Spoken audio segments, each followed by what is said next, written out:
All right, we're going to be talking about archetypes today. We're going to be talking about the value of archetypes, the necessity of archetypes, why they are so important as a music artist, as a performer, as a creative, and actually as an entrepreneur. Knowing who you are is essential. Knowing who you are at an archetypal level means that your art, your message, your brand, and everything is going to be consistent. Um, if you think about, um, if you think about, if you've ever tried to fit in, if you've ever thought, what will my audience think of me? If you've ever worried about, will this work? Will this fly? Will they like it? Well, then you're thinking in the wrong direction, right? You're going this way. Will my audience like me? How am I doing? Will they buy this? When actually it's all primarily about you. Who am I? What am I about? What is my purpose? What do I want to say? And how do I want to impact people? How do I want to be of service to others? What's the impact that I want to have on people? So when you know yourself,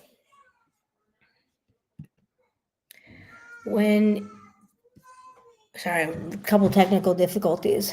Hey, everybody. So, I'm glad you're here. Make comments.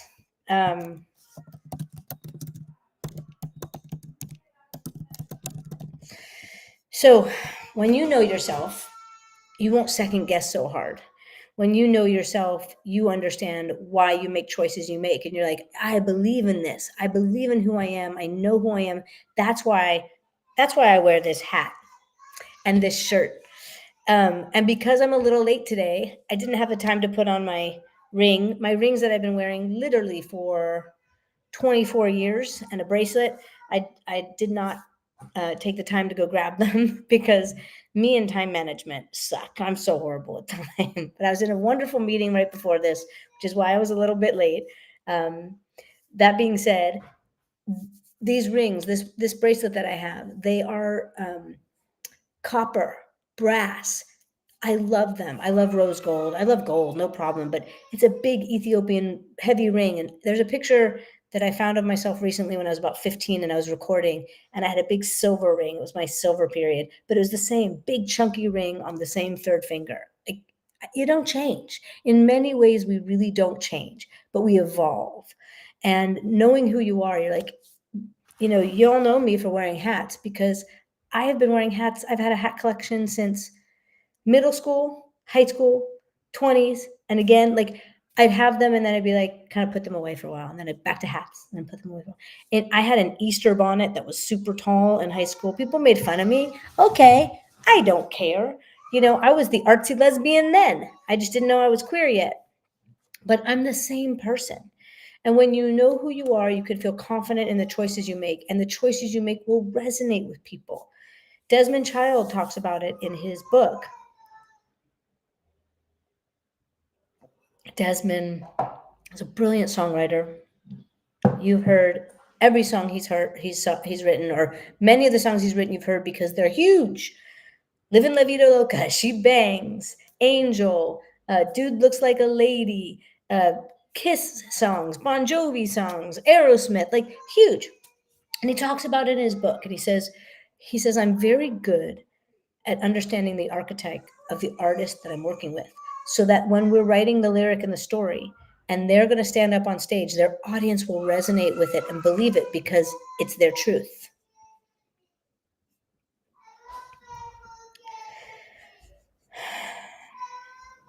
If you've ever tried to fit in, you are literally doing the opposite. The wanting to belong makes you try to fit in, which makes you go against yourself.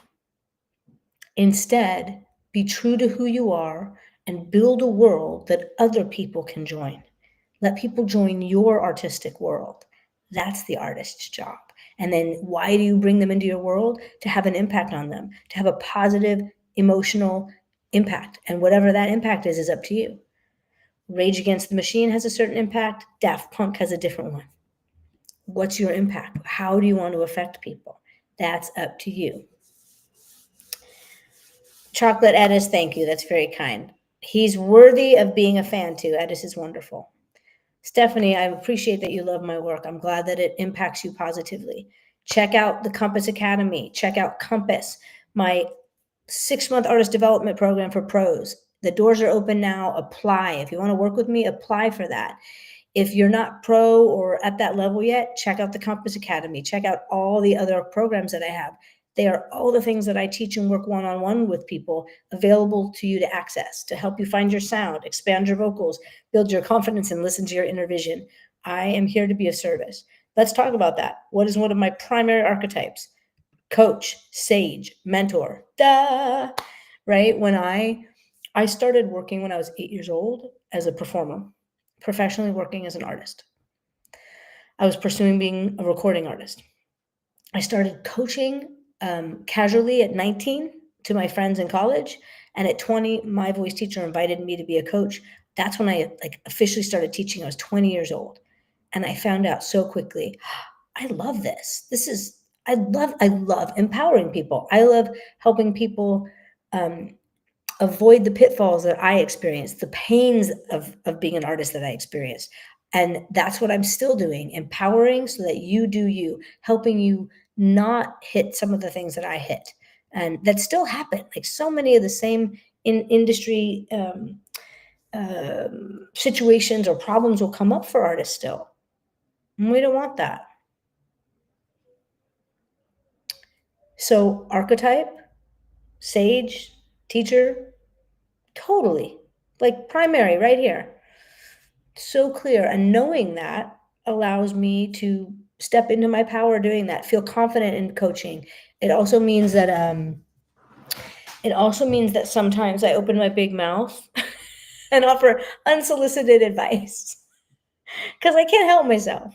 And I will often say it to a total stranger. I'll be like, I know you didn't ask me this, but if I can be of service to you, if I can, if you might consider, and then I, offer some information or wisdom that I have on the subject that I see them struggling with. I offer it not because I'm right. I offer it because I can't help myself. It's like how I'm designed to work, right? And I offer it with the intention of empowering somebody. So go play with your archetypes. Let me give you some details about them. You have 12. There are like over 80 something to go look at. Okay, but you have 12. All of us, all humans, have 4 that we share. We all have a child archetype. There are different kinds of child, so go find your specific one. Okay, enchanted child, magic child, enchanted child who looks at the world and goes, there are fairies in the world. Yes, I do believe so. I see them, and I'm awed by the world. I actually stop to smell flowers. I pause and go, look how beautiful that is. I'm awed by the wonder of the world. That is the enchanted child. That's me. Then we all share a victim. Ugh, I do not like this side of me. I don't like when I lean into the victim, but each one has a shadow and a light side, 2 sides of a coin, right? So we're meant to overcome the troubling side or the I won't say negative side, but the shadow side to work on the side that's powerful, right? Like if you're not the victim, you take responsibility and ownership, you're empowered. But we all have a victim archetype. We all have a saboteur archetype, and we all have a prostitute. And the prostitute is, where do you sell yourself short? The prostitute is, where have I crossed the line, where my integrity is. I let someone cross the line of my integrity. So it's going to show me where my boundaries are. It's going to show me where my values are. It's going to help me.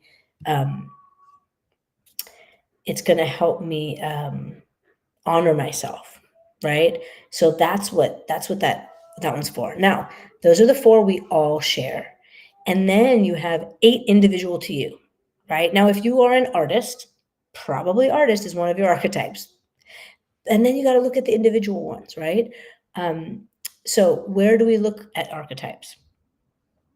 Greek gods and goddesses, Roman gods and goddesses, Carl Jung, Carolyn Myss, Myss. I'm going to put that here for you.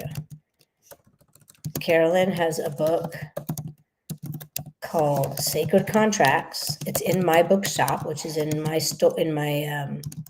actually I can put a link here. It's a phenomenal book to help you really discover what are my archetypes. And the book itself will help you go all the way to what is my purpose. Based on your archetypes, what is my purpose? If you're an artist and you're aware of what your purpose is, you need to just start breaking down your details of your archetypes to understand, well, how does this archetype help me? It's going to help you. Oh, sorry, let me put this in the comments here. I'm putting it in my IG comment. Okay, so archetypes.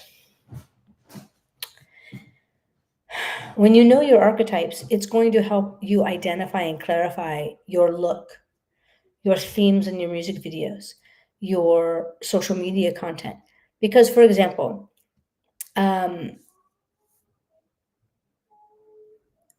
distinctively, I am very bohemian chic, not hippie. Now, those aren't archetypes, but a little bit. A hippie is a type of archetype. But as a descriptor, knowing that, I can look at something and say, yeah, that's too frou-frou for me. It's too on the hippie side. It needs to be more, and I can show you visuals, but it needs to be more elegant, which could be the executive or could be royal regal. Those are a couple of archetypes. Are you a jester? Are you the class clown? That's the jester. Go look up the jester.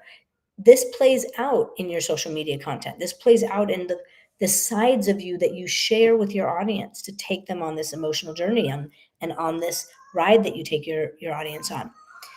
When you have your 12, 3 are going to be your brand. 3 are what you primarily highlight, magnify for your audience. The others will pop out here and there. Maybe there's a music video where you're like, ooh, this one really should kind of take the lead in this. They'll pop out here and there, but some of them are for your private life. Some of them are going to be more subtle in the work because you're not shutting yourself down when you highlight 3, right? Imagine playing a role in a film. If you're playing the villain, you're going to turn up the jealousy, turn up the mean girl, turn up the malicious. But a really good villain in a film will also have maybe the compassionate crusader, and they're like, oh, they're a vegan and they love animals. And so now you're like, wait, I kind of like this. Why do I like this villain, right? Because there's sides to them that make them human and give you compassion for them.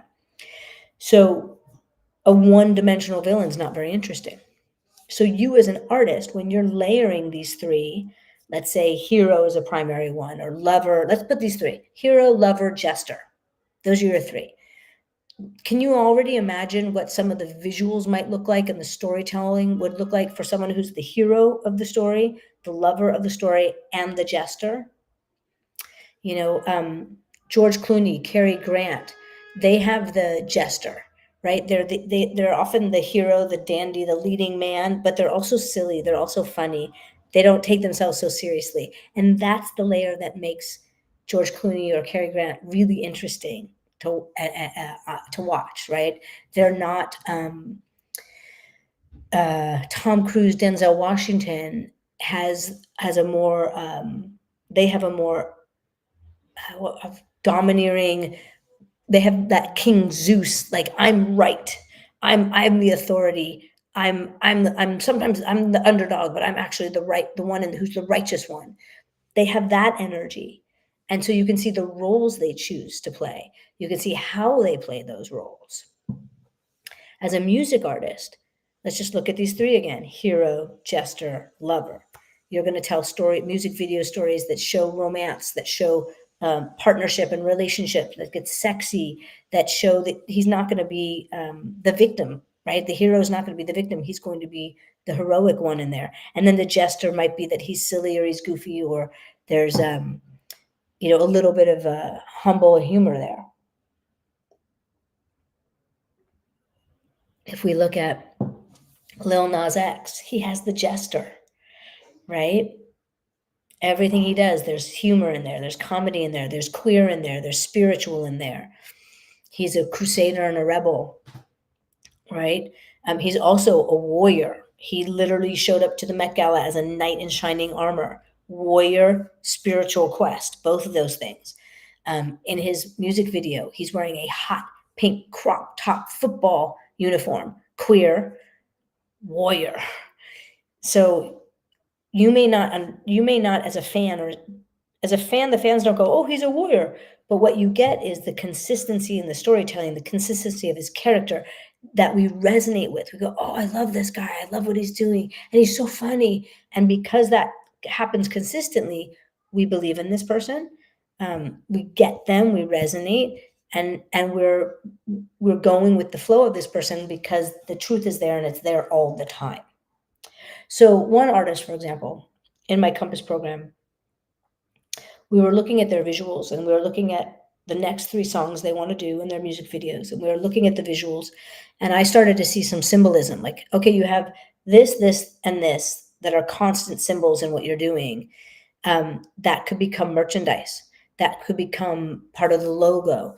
And then also, let's say this video, one of those symbols is taking the main stage. That's the main symbol of that video. Well, the other 2 symbols should be there a little bit, right? Like maybe they're just a prop in the background, or they can be there subtly. And then the second video, the second symbol is the main character, and the other 2 take secondary roles, back burner. The third video, third symbol, main character. The other 2 are subtly there. So now you are consistently giving that symbolism and telling that story, but each story is also different. Each music video is specific, but all consistent storytelling. And this kind of information helps you really understand, like, lyrically what you want to say in your songs and your story. And oh, this album now, maybe this album is a whole concept album around this archetype and this storytelling. Um, it's going to affect your costuming. It's going to affect the content, your social media content. Oh, okay. Again, if we look at my social media, being a coach, you can see a lot of my content is about empowering you with information, sharing ways to help you be a more authentic artist, vocal coaching, technique, artistry, emotional connection, branding. That's one of the main things I do in sharing, right? And then I also share stories about things that I've worked with artists in different ways, and tell you those stories as an inspiration and another way of coaching, and also to let you know me. So, any questions, y'all? Y'all are in here. Like, send me some questions. Um, but this is why archetypes are important. They really help you dial in. I'm just looking to see if there's any questions here. Hey, Elevas, nice to see you. So, when you think about, like, how did Brat get Brat and this green color? Um, it wasn't just a color choice. For it to really work and resonate and be that strong, it has to have depth. Shiny marketing is shiny and shallow. But when you feel depth and you're curious about something, you're like, oh, wow, I want to know more about this artist. I want to listen to more of their music. I want to check them out. When there's depth that makes you curious, it's because there's depth in their intention, purpose, clarity, archetype. There's layers. And that's what you're curious about, that desire to dive in more. It's not just a cool color. A color is going to come from that archetype, that your color is going to come from a deeper place. Yeah. And knowing your archetype is going to help you know when something's hot, warm, and cold, right? You're like, that's cold. Hot is over here. And then you're gonna have the language and the ability to bring things into the hot and into the hot and into the hot consistently, because you know where it is. Really, really important.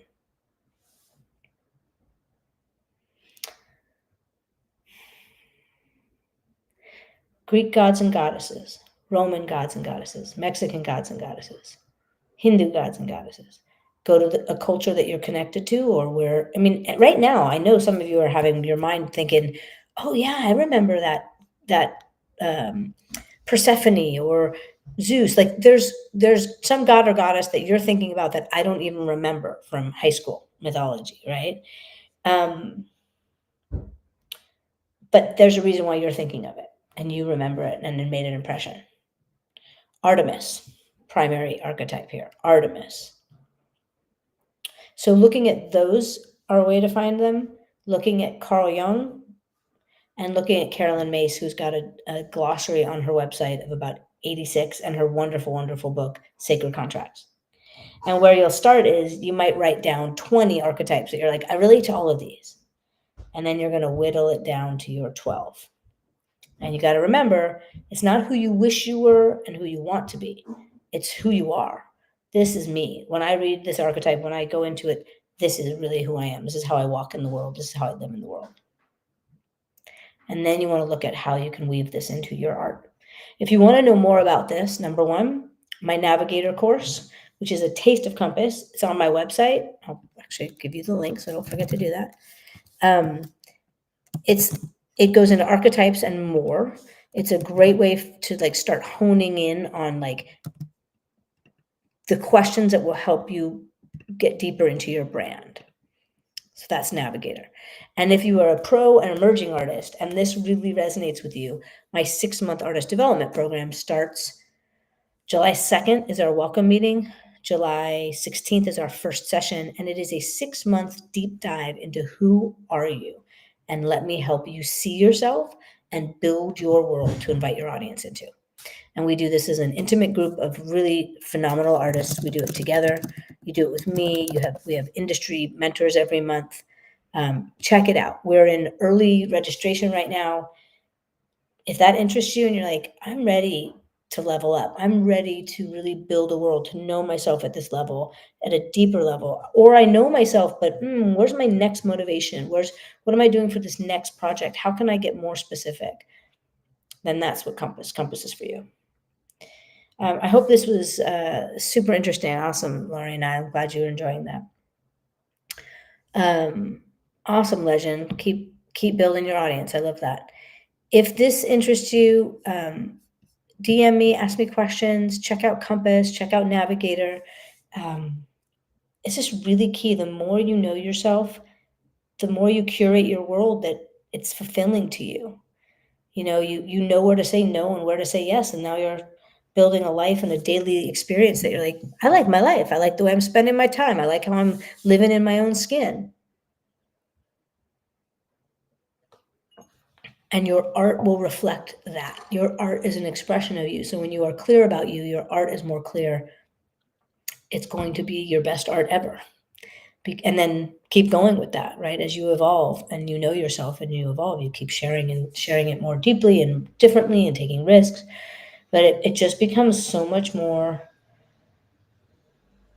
your confidence, your clarity, your ability to communicate it so that what you are producing, what others are helping you produce, really hit the bullseye and are on the dartboard of who you are, because you're able to show people who you are and communicate it with them. And now they're like, they're coming up with ideas that are so you, and like, you're not going, but that doesn't feel right. We don't want any of that doesn't feel right anymore.